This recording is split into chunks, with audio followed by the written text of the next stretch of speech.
At Pioneer, our cuisine is Northern Italian, top of the rim of the boot, Alpine influence. So we bleed over into a bit of Swiss and German as well. My background for the last 10 years is cooking Italian food, so that's really much more of my focus these days. So we're gonna do old school beef carpaccio for you.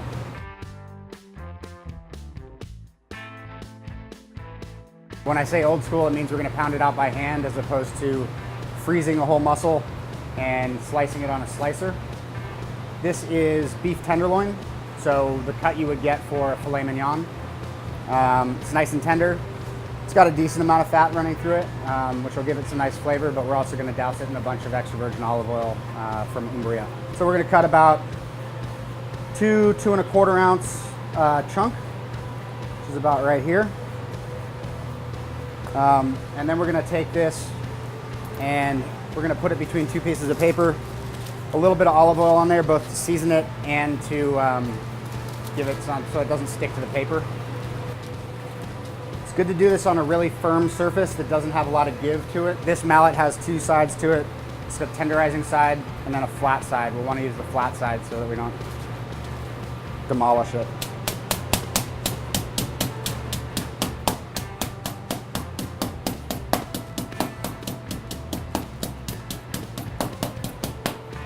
The final shape of this isn't really going to matter too much, so it's going to be kind of dictated by the where on the filet mignon we get the cut of the meat from.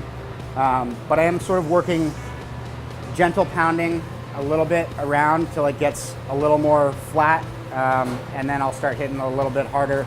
And the reason that we're doing this sort of old school, like I said at the beginning, is so that as we're pounding it out, we're tenderizing the muscle fibers. So we're just really smashing the meat. And that's gonna really give us a super buttery, really easy to chew, easy to cut consistency that just sort of melts in your mouth. If you're doing this at home and you're afraid that you've gone too thin, like, I'll just do this for an example. If you look here, you can sort of see the paper is like shining through, meaning the meat's completely separated out. Once we pound all this out, we can actually form it back together a little bit. It's not a problem. And if you let that sit for about 10 minutes, the natural myosin that's in the meat will actually adhere back together to itself.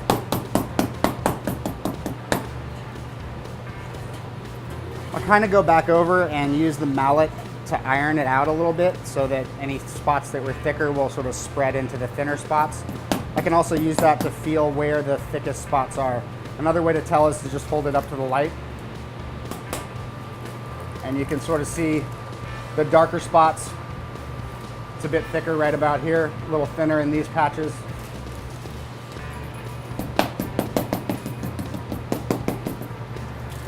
That's it. My plates are about this big, and you'll see when we plate it, even though it comes up to the rim, we're gonna sort of bunch it up a little bit. In the wintertime, we're gonna see a lot of the chicory family on our menu. Chicories are bitter greens. This is a really, really common chicory. It's called radicchio. It's got a nice bitterness to it and a really nice crunch. I'll just peel off whatever outer leaves are sort of softer until we get to the nice crispy inner leaves, which is what we've got out here. And then I'll come back in, split it in half, and then just stick the tip of my knife in here and cut the core out. Sort of cut strips of it.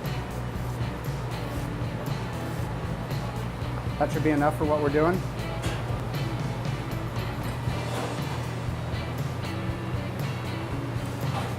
This is a red wine vinaigrette.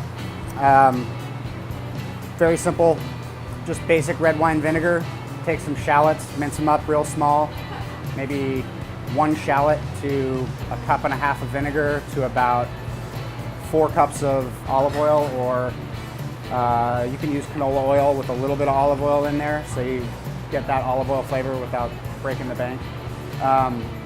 We've also got some chopped up capers and a little bit of mortared garlic. So just, if you don't have a mortar at home, you can take garlic cloves and the side of your knife and just sort of smash them down like that. So our red wine caper vinaigrette. These are caper berries. We're gonna take the stem off of these guys. I just use 2 per order here at the restaurant. And I just sort of like to cut them very thin lengthwise. Just a little bit of the radicchio down. It doesn't have to be a huge pile. And we'll take our carpaccio. Don't rip it off like a Band-Aid. Pull it back nice and slowly. If it starts to stick, just put your fingers there a little bit. This one's coming off really easy. All we use is kosher salt here. It spreads a little more evenly. It's not as fine as iodized table salt, and it's you're less likely to really over season something. If you are using table salt at home, just be very careful with it. Season side is up right now. We're gonna invert it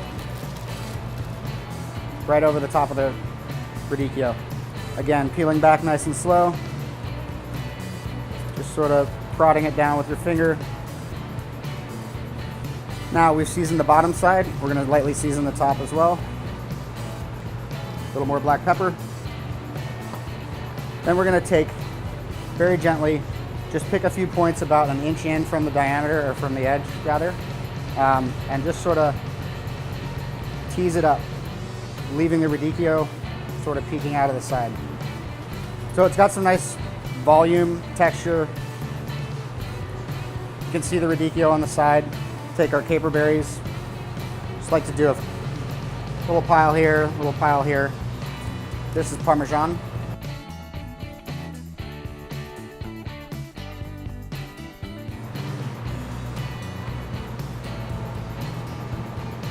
Pretty liberal amount of olive oil.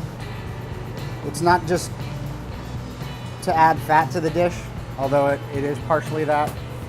It's gonna give us those nice peppery floral notes of that really beautiful olive oil spread throughout the whole dish.